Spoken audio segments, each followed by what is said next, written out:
to attract assassins' bullets.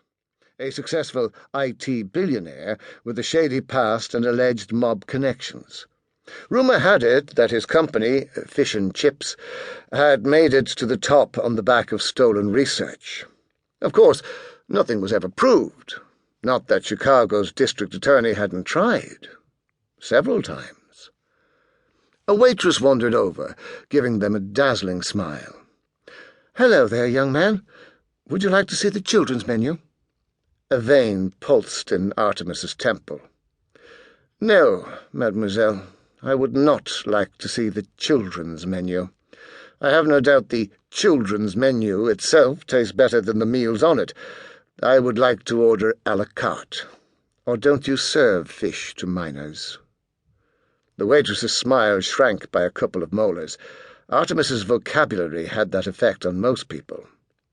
Butler rolled his eyes, and Artemis wondered who would want to kill him.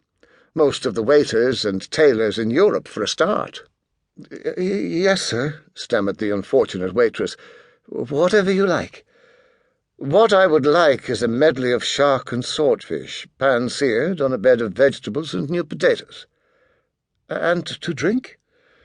"Spring water, Irish if you have it, and no ice, please, as your ice is no doubt made from tap water, which rather defeats the purpose of spring water." The waitress scurried to the kitchen, relieved to escape from the pale youth at table 6. She'd seen a vampire movie once. The undead creature had the very same hypnotic stare. Maybe the kid spoke like a grown-up because he was actually 500 years old. Artemis smiled in anticipation of his meal, unaware of the consternation he'd caused. "You're going to be a big hit at the school dances," Butler commented. "Pardon?" That poor girl was almost in tears. It wouldn't hurt you to be nice occasionally. Artemis was surprised. Butler rarely offered opinions on personal matters. "I don't see myself at school dances, Butler." "Dancing isn't the point. It's all about communication." "Communication?" scoffed young Master Fowl. "I doubt there is a teenager alive with a vocabulary equal to mine." Butler was about to point out the difference between talking and communicating when the restaurant door opened. A small, tanned man entered, flanked by a veritable giant. John Spyro and his security. Butler bent low to whisper in his charge's ear, "Be careful, Artemis. I know the big one by reputation." Spyro wound through the tables, arms outstretched. He was a middle-aged American, thin as a javelin and barely taller than Artemis himself. In the 80s, shipping had been his thing. In the 90s, he made a killing in stocks and shares. Now it was communications. He wore his trademark white linen suit, and there was enough jewellery hanging from his wrists and fingers to gold-leaf the Taj Mahal. Artemis rose to greet his associate. "Mr. Spyro, welcome." "Hey, little Artemis Fowl, how the hell are you?" Artemis shook the man's hand. His jewellery jangled like a rattlesnake's tail. "I'm well. Glad you could come." Spyro took a chair. "Artemis Fowl calls with the proposition. I would have walked across broken glass to be here."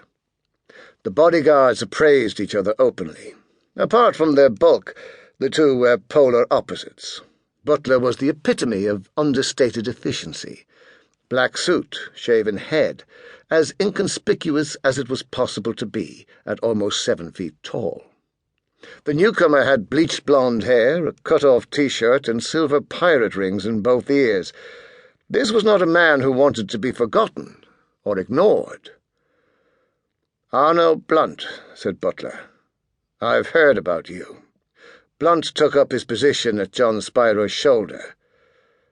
"Butler? One of the butlers?" he said in a New Zealand drawl. "I hear you guys are the best." "That's what I hear. Let's hope we don't have to find out." Spyro laughed. It sounded like a box of crickets. "Oh, no, please. We are among friends here. This is not a day for threats." Butler was not so sure. His soldiers... To keep listening to this audiobook, I've left you a link in the description so you can do it, at no cost thanks to Audible's 30-day free trial.